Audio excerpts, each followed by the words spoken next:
చేటా చితక్కొట్టి చరిత్ర సృష్టించాడు. 6 సిక్స్లతో బీభత్సం చేసి బౌలర్స్ని భయపెట్టాడు. ఒంటి చేత్తో ఢిల్లీ క్యాపిటల్స్ని ఓడించి పడేశాడు.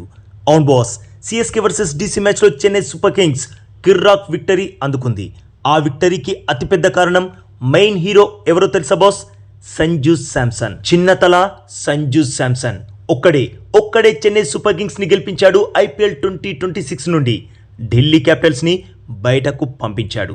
సంజు ఎలాంటి సునామీ ఇన్నింగ్స్ ఆడాడంటే కేవలం 52 బంతుల్లోనే 6 సిక్స్లు 7 ఫోర్లతో 87 రన్స్ చేసి నాట్అవుట్గా నిలిచి సిఎస్కేకి విజయాన్ని అందించాడు. మీకు విషయం చెప్పనా బాస్, ఈ మ్యాచ్లో highest individual score Sanju Samson bat నుండే వచ్చింది. సంజు బ్యాట్ నుండి వచ్చిన ఈ పరుగులే చెన్నై ఢిల్లీపై 15 బంతులు మిగిలుండగానే 8 వికెట్స్ తేడాతో ఘన విజయాన్ని సొంతం చేసుకునేలా చేసింది.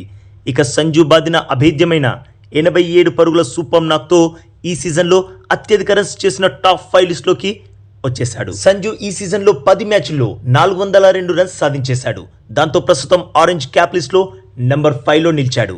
ఈ సీజన్లో 57+ యావరేజ్తో 167+ స్ట్రైక్ రేట్తో 2 సెంచరీలు, 1 హాఫ్ సెంచరీ సాధించి చెలరేగి బ్యాటింగ్ చేస్తున్నాడు. ఇక పర్టికులర్గా ఢిల్లీతో మ్యాచ్ అనగానే సంజులో ఏదో ప్రత్యేకమైన పుణకం వచ్చేస్తున్నట్లే ఉంది. ఎందుకంటే ఈ సీజన్లోనే డీసీతో అన్న ఫస్ట్ మ్యాచ్లో 56 బంతుల్లోనే 115 రన్స్తో నాట్అవుట్గా నిలిచి చెన్నై 23 పరుగుల తేడాతో విజయం సాధించడంలో కీలక పాత్ర పోషించాడు. ఇక ఈరోజు మరో అద్భుతమైన ఇన్నింగ్స్ ఆడి మళ్ళీ ఢిల్లీని ఓడించడంలో ప్రధాన పాత్ర పోషించాడు. ఇక ఐపీఎల్ హిస్టరీ మొత్తం చూసుకుంటే సంజు ఆల్రెడీ 5 సెంచరీలు బాదేశాడు, 27 హాఫ్ సెంచరీలు కొట్టేశాడు. తన ఐపీఎల్ కెరీర్లో ఇప్పటికే 421 ఫోర్లు, 240 సిక్స్లు కూడా దంచి పడేశాడు. ఇక్కడ మీకు ఇంకో విషయం చెప్పాలి, సిఎస్కే లెగసీని ఎంఎస్ ధోని తర్వాత ఎవరైనా ముందుకు తీసుకెళ్లగలరు అంటే అది కేవలం సంజు శాంసన్ మాత్రమే. మీరు చూస్తూనే ఉన్నారు, రుతురాజ్ గైక్వాడ్ ఈ సీజన్లో దారుణంగా విఫలం అవుతూనే ఉన్నాడు. ఇటు కెప్టెన్గా అటు బ్యాటర్గా గైక్వాడ్ ఏమాత్రం ఇంపాక్ట్ చూపించలేకపోతున్నాడు. ఎలాగూ ఈ సీజన్ ముగింపు దశకు వచ్చేసింది. సో నెక్స్ట్ సీజన్లోనైనా కెప్టెన్సీ బాధ్యతల్ని సంజు శాంసన్కి అప్పజెప్పాలి. తను very talented player and proved captain కూడా. అంతెందుకు, ఈ సీజన్లో చెన్నై టీం పరువుని ఎవరైనా కాపాడారు అంటే అది కేవలం సంజు శాంసన్ మాత్రమే.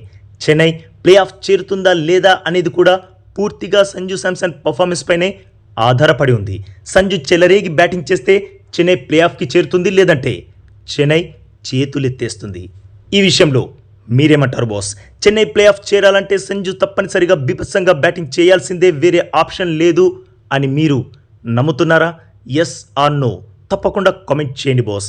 అలాగే ఈ లేటెస్ట్ అప్డేట్కి ఒక్క లైక్ కొట్టి మన ఛానల్ని ప్లీజ్ సబ్స్క్రైబ్ చేసేసుకోవచ్చుగా బాస్. ఇక ఈ వీడియో చూసినందుకైతే మీ అందరికీ దిల్ సే థ్యాంక్ యూ బాస్.